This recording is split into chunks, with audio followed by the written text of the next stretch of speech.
Carrie, you've been working with VetBilling now for 6 years, I think. It's Yeah. a long time. Yep.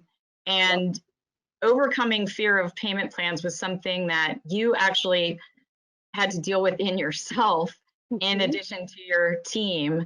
So if you want to start talking about that and what you did to overcome your fear. Sure. So our practice was like so many others. I've been in vet med for such a long time, and it really did that idea of if a client doesn't have the funds to pay for veterinary care, what are they doing with a pet? That really resonated with myself and a lot of the people that worked within my practice, and it was just it became this daily drudgery where every single day you were bumping up against clients who just couldn't afford care. Um, a lot of them could afford some care, but not the standard of care that we really wanted to provide or that would provide the best possible outcome for their pet.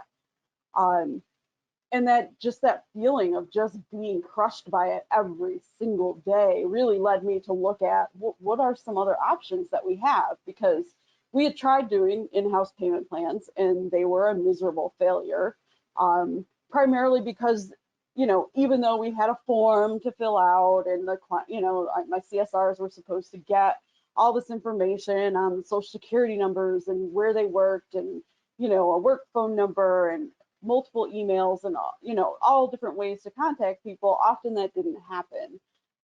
So frequently you'd get that down payment and then you never heard from the client again. When the next payment was due, you'd send a statement, it'd come back to you, they gave you a false address or whatever reason that you try to call them, they just hang up on you. And really, as a small business, you have the time to chase those kinds of things down? No. So, did I take people to small claims court? No, I didn't. I don't have time for that. Did I write them off to a collection agency? Sure, but you're talking about debts that are usually under $500. If they're a little more, that's kind of rare. And so, collection companies aren't real interested in helping you collect on those debts either. So we were just kind of left with this feeling that payment plans just didn't work in veterinary medicine. And then I kind of stumbled across VetBilling and I said, hey, maybe we should try this. And so we did the typical thing that most people do. We brought it in and we didn't use it because we were still afraid that it wasn't going to work. So it really came to a point where we had a client that we really knew well. She had a Shih Tzu, it had a garbage mouth, and she could not afford, a dental that we were estimating to be $1,500 to $1,800. And so we said, you know what, let's take a chance. This is somebody we know. Let's take a chance with this one. We did that. She paid her entire plan in full, and she now has a pet health savings account with us and does a dental every single year for her pet. So that was sort of our springboard into VetBilling.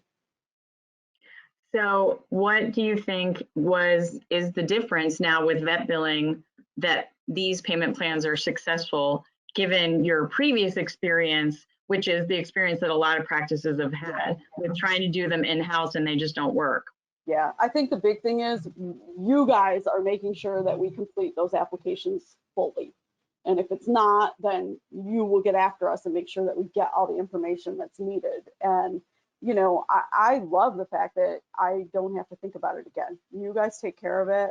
I get an email twice a month that says, hey, funds have been dropped into your account. And I log into my portal and I see what got dropped and I put it in my QuickBooks. And that's all I have to do.